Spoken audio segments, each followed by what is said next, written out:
na tú strelbu moju, ja neviem, čo sa to deje.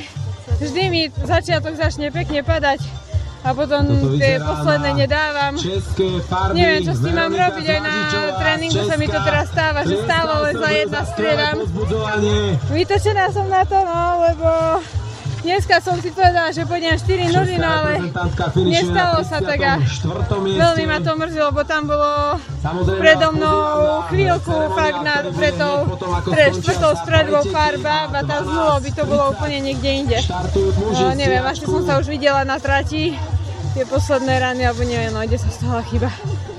Ako sa ti išlo inak?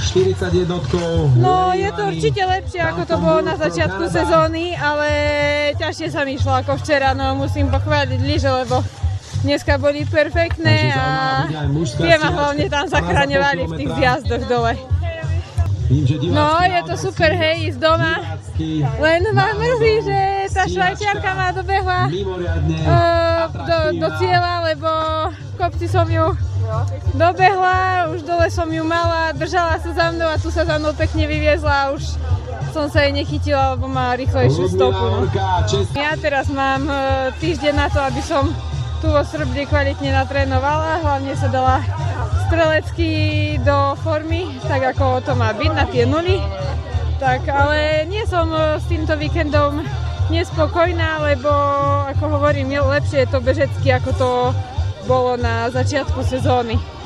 No ja neviem, čo to máme tento rok, stále tam neviem takto, či na nás takú kliatbu dal, alebo čo tento rok, že sa nám tak nedarí a ja dúfam, že sa to teraz v tom poslednom trimestri prelomí a aj na tých majstrovstvách sveta, že to už bude dobré a že babi aj ja potom podáme také kvalitné výkony, na ktoré sme makali celý rok.